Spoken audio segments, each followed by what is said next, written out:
السلام علیکم ورحمۃ اللہ وبرکاتہ۔ عزیز بچوں، شروع کریں گے درج دہم کی اردو درسی کتاب کا 7واں سبق، مظفر حنفی سے ایک ملاقات۔ اس سبق کو پیش کیا گیا ہے ادارے کے ذریعے۔ شروع کرتے ہیں پہلی بات سے۔ عام طور پر ملازمت حاصل کرنے سے پہلے انٹرویو دینا ہوتا ہے۔ اس لفظ کے عام معنی آپسی گفتگو ہے۔ اس قسم کے انٹرویو کے ذریعے ادارے اور کمپنیاں قابل اشخاص کا انتخاب کرتی ہیں۔ ایسے انٹرویو میں ملازمت کے امیدوار شخص کی عام معلومات، اہلیت، ذہنی استعداد اور شخصیت کا اندازہ لگایا جاتا ہے۔ انٹرویو کی ایک اور قسم ہے جس کے ذریعے کسی اہم شخصیت کے کارناموں کا تعارف حاصل کرنے کے علاوہ اس کی شخصیت اور انداز فکر سے واقفیت حاصل کی جاتی ہے۔ اس کا تعلق ملازمت سے نہیں ہوتا۔ اس قسم کے انٹرویو سے ہمیں کسی شخص کے خیالات، ذہنی رجحانات اور شخصیت کا اندازہ ہوتا ہے۔ انٹرنیٹ کی سہولت کے سبب انٹرویو کی کئی قسمیں وجود میں آئی ہیں۔ انٹرویو میں سماجی، سیاسی، ادبی، علمی اور دینی موضوعات پر گفتگو کی جاتی ہے۔ رسالے، ویڈیو کانفرنسنگ اور ٹیلی فون انٹرویو کے اہم ذرائع ہیں۔ بالمشافہہ گفتگو کے علاوہ سوال نامے کے ذریعے بھی انٹرویو کیے جاتے ہیں۔ جی ہاں بچوں، بالمشافہہ اس کا مطلب روبرو ہوتا ہے۔ ہم دیکھتے ہیں کہ ہر جگہ انٹرویو ہوتا ہے۔ انٹرویو لینے والے قابل لوگ ہوتے ہیں۔ ان کی قابلیت کی بنا پر قابل لوگوں کا وہ چین کرتے ہیں تاکہ ان کی جو کمپنیاں ہیں، ان کے جو ادارے ہیں اور پھلے پھولے اور ترقی کریں۔ اسی طرح انٹرویو کی دوسری قسم جو ہیں شخصیت کے کارناموں کو اجاگر کرنا ہے۔ سماج میں بہت سے لوگ ایسے ہوتے ہیں جو سماجی کام کرتے ہیں، خدمات انجام دیتے ہیں، تو ان کی ترقی کس طرح ہوئی اس کو بھی سوالات کے ذریعے ان کی شخصیات کو، ان کے انداز فکر کو ہم جاننے کی کوشش کرتے ہیں۔ بڑھتے ہیں جان پہچان کی طرف۔ محمد ابو المظفر جو کہ مظفر حنفی 1 اپریل 1936 کو کھنڈوا مدھیہ پردیش میں پیدا ہوئی۔ انہوں نے اردو میں ایم اے اور پی ایچ ڈی کی ڈگریاں حاصل کی۔ LLB بھی کیا۔ مظفر حنفی شاہد عارفی کے آخری شاگرد ہیں۔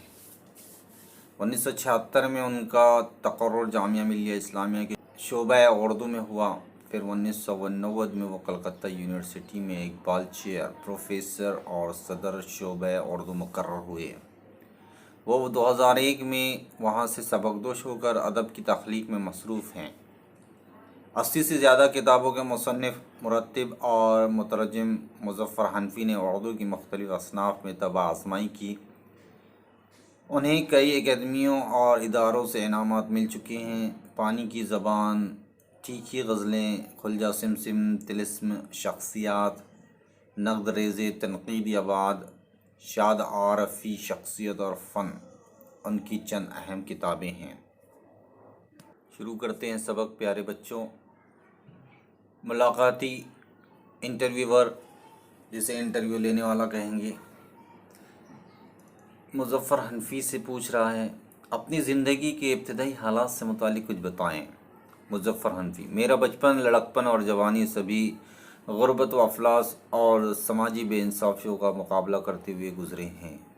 میرا اس میں ضمیر ہے بچوں، بچپن اس میں کیفیت ہے، جیسے بچپن، لڑکپن، جوانی، آزادی، غلامی، اس میں کیفیت ہے۔ اسی طرح غربت و افلاس واو عطف والی ترکیب ہے۔ زمانے کے اعتبار سے دیکھیں تو یہ جملہ جو ہیں زمانے حال ہیں۔ ساخت کے اعتبار سے مرکب جملہ ہے۔ مختصراً عرض ہے کہ میرا پرائمری اور مڈل اسکول کا زمانہ انتہائی اسرت میں بسر ہوا۔ والد صاحب کھنڈوا میں پرائمری اسکول کے ٹیچر تھے۔ اس جملے کی اگر قسم دیکھیں تو یہ زمانہ ماضی ہیں اور ساخت دیکھیں تو یہ مفرد جملہ ہے۔ والدہ 3 بیٹیوں اور 1 بیٹے کے ساتھ آبائی وطن ہسوا فتح میں رہنے پر مصر ضد کرنا۔ کھنڈوا سے 10 روپے کا منی آرڈر ہر مہینے آتا تھا، جس میں ہم 5 نفر مہینے بھر تنگی ترشی میں بسر کرتے تھے۔ اس افلاس کے زمانے میں مڈل اسکول کے امتحان میں بورڈ کے 25 ممتاز طلبہ کی فہرست میں میرا نام بھی تیسرے مقام پر تھا۔ اس جملے پر اگر غور کریں تو بچوں یہ جملہ جو ہے زمانے ماضی کا ہے، اور اسی طرح اس جملے میں 25 تیسرے اس طرح کے جو الفاظ آئے ہیں یہ صفت عددی ہیں۔ اسی طرح ممتاز طلبہ، تیسرا مقام، صفت و موصوف پہچانیے تو یہاں طلبہ کی صفت بیان کی جا رہی ہے، طلبہ ممتاز تھے۔ اسی طرح مقام کے بارے میں بیان کیا جا رہا ہے کہ تیسرا مقام، تو یہ صفت و موصوف ہے۔ اس دوران والد صاحب ملازمت سے سبکدوش ہو گئے۔ میں 1952 میں کانپور چلا گیا، جہاں بہت تکلیفیں جھیل کر 2 برس تک ملازمت کی تلاش میں بھٹکنے اور ناکام رہنے کے بعد بھوپال میں مڈل اسکول ٹیچر کی ملازمت ملی۔ تقرر دور دراز کے جنگلی اور دلدلی علاقے میں ہوا۔ متعصب اور تنگ نظر افسروں کی زیادتیوں کے خلاف احتجاجات 3 برس بعد میں نے استعفیٰ دے دیا۔ والدین کی خواہش کے مطابق میں نے دوبارہ ملازمت کی، پھر میری شادی ہو گئی۔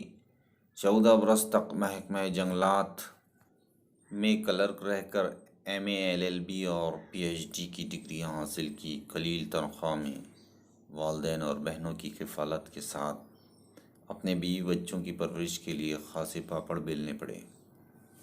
ملاقاتی: آپ نے رسائل کے لیے کب لکھنا شروع کیا؟ آپ کی ابتدائی تخلیقات کہاں شائع ہوئیں؟ جی ہاں بچوں، یہ جملے پر اگر غور کریں تو یہ استفہامیہ جملہ ہے، جسے ہم سوالیہ کہتے ہیں۔ آپ نے رسائل کے لیے کب لکھنا شروع کیا؟ آپ کی ابتدائی تخلیقات کہاں شائع ہوئی؟ اس کی ہلکی سی پہچان یہاں آخر میں سوالیہ نشان ہے۔ مظفر حنفی: کہانیاں اور داستانیں پڑھنے کا میرا شوق لڑکپن ہی میں جنون کی حد تک پہنچ گیا تھا۔ یہ جملہ جو ہے زمانے ماضی کا ہے، لڑکپن یہاں اس میں کیفیت ہے۔ 13 برس، 13 یہاں صفت عددی ہے۔ 13 برس کی عمر میں عین امتحان کے زمانے میں والد مرحوم نے طلسم ہوش ربا پڑھتے ہوئے مجھے پکڑ لیا، خاصی سرزنش کی اور یہ بھی کہا کہ ایسا ہی شوق ہے تو پڑھ لکھ کر اس لائق بنو کہ تمہاری تحریریں دوسرے پڑھیں۔ یہ جملہ مخلوط ہے بچوں، یہاں کے آیا ہے کیونکہ یہاں پہلا جملہ دوسرے جملے کے تابع ہے، اپنا معنی وہ مفہوم پورا نہیں دیتا، اس لیے اسے مخلوط کہیں گے۔ چنانچہ اسی وقت سے چل میرے خامے بسم اللہ، دہلی سے بچوں کا رسالہ کھلونا نیا جاری ہوا تھا۔ بچوں کے لیے میرے تحریر کردہ لطیفے، کہانیاں، نظمیں اسی پرچے میں چھپیں۔ پھر پھلواری، دہلی، ٹافی کلیاں لکھنؤ، دوست کراچی اور ہند و پاک کے دوسرے بچوں کے رسالوں کے لیے میں نے خوب لکھا۔ مقام شکر ہے کہ حکومت ہند کی مطبوعات درسی کتاب سے لے کر دیگر کئی ریاستوں کی درسی کتابوں میں میری تخلیقات شامل ہیں۔ میں اب بھی بچوں کے لیے نظمیں وغیرہ لکھتا رہتا ہوں۔ ملاقاتی: بچوں کے ادب میں کون سی خصوصیات ضروری ہیں؟ مظفر حنفی: ہم اپنے بچوں کو جادوگروں، پریوں اور عاصبوں کی کہانیاں بہت سنا چکے۔ آج کے بچوں میں بھی کچھ یقیناً ایسے ہوں گے جنہیں جادوئی کہانیاں پسند ہوں گی۔ ہندوستان کی تقریباً ہر زبان میں ایسی تخلیقات پہلے ہی سے موجود ہیں۔ آج بچوں کا ادب تخلیق کرنے والوں کو اپنے موضوعات اپنے آس پاس کی زندگی کے مختلف گوشوں سے منتخب کرنے ہوں گے، جن میں میرے بیان کردہ مسائل یا ان سے ملتے جلتے ہزاروں دوسرے مسائل شامل ہیں۔ میں نہیں سمجھتا کہ موجودہ ہندوستان کا بچہ جو پچھلی صدی کے بچوں سے کہیں زیادہ ذہین اور باشعور ہے، محض کوئی کاف اور طلسماتی کہانیوں ہی سے دلچسپی رکھتا ہو۔ ملاقاتی: اگر ایسا ہے تو آپ کے خیال میں آج کل کے بچوں کے لیے کس قسم کے موضوعات پر بچوں کا ادب لکھا جانا چاہیے؟ مظفر حنفی: گزشتہ برسوں میں راکیش شرما کی خلائی مہم میں بچوں نے جس گہری دلچسپی کا مظاہرہ کیا، وہی میرے خیال کا منہ بولتا جواب ہے کہ آج بچے مصنوعی سیاروں، روبوٹ، کمپیوٹر اور پنڈبیوں کو وہی درجہ دیتے ہیں جو کل ماضی میں دیووں اور پریوں کو حاصل تھا۔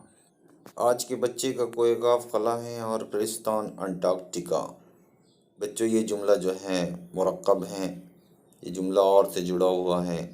یہاں زیر اضافت والی ترکیب آئی ہے کوئی کاف۔ کوئی بھی موضوع، خواہ وہ سماجی برائیوں سے تعلق رکھتا ہو یا کوہ پیمائی سے وہ سائنس مہم ہو یا جنگ جوئی، بذات خود دلچسپ نہیں ہوا کرتا۔ بذات خود زیر اضافت والی ترکیب ہے بچوں، اسے دلچسپ بناتا ہے ہمارا برتاؤ اور سلیقہ۔ البتہ مقصدی کہانیاں لکھتے ہوئے ہمیں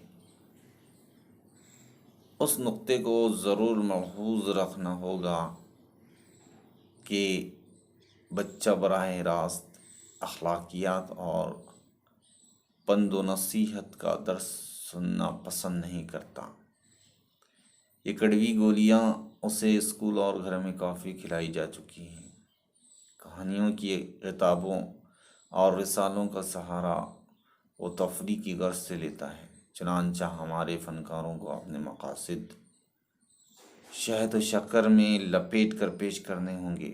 مجھے 100% یقین ہے کہ ایسی مقصدی کہانیاں اور ادب جن میں بچوں کی دلچسپی کا وافر سامان بھی موجود ہوگا، وافر بہت زیادہ مقدار میں وافر سامان بھی موجود ہوگا، واضح نصیحتوں کے مقابلے میں کہیں زیادہ کارگر ثابت ہوں گے اور انہی کے بطن سے ایک صاف ستھرا، پرسکون، ترقی یافتہ روشن ہندوستان برآمد ہوگا۔ زمانہ مستقبل کا جملہ ہے بچوں، ہوگا اس کی آسان سی پہچان ہے۔ ملاقاتی: دنیا کے ترقی یافتہ ملکوں میں بچوں کے ادب کی فنی و تدریسی صورتحال کیا ہے؟ مظفر حنفی: دنیا کے ترقی یافتہ ممالک میں بہت سی زبانیں رائج ہیں، میں ان سے واقف نہیں ہوں، البتہ انگریزی سے یاد اللہ ہے اور اس میں ادب اطفال کا انتہائی عمدہ اور معیاری ذخیرہ موجود ہے جو پیشکش کے لحاظ سے بھی بہت دلکش ہے۔ ادب اطفال زیر اضافت والی ترکیب ہے بچوں۔ اطفال طفل سے بنا ہے، طفل کے معنی بچے کے ہوتے ہیں۔ ملاقاتی: ہمارے نامور ادیبوں اور شاعروں نے بچوں کا ادب تخلیق کیا تھا، آج ہمارے مشہور قلمکار اس طرف توجہ کیوں نہیں دیتے؟ مظفر حنفی: کوئی ایسا شاعر نہیں جس نے بچوں کے لیے ادب تخلیق نہ کیا ہو۔ میر، سودا وغیرہ کے علاوہ غالب نے تو بچوں کے لیے قادر نامہ بھی لکھا ہے۔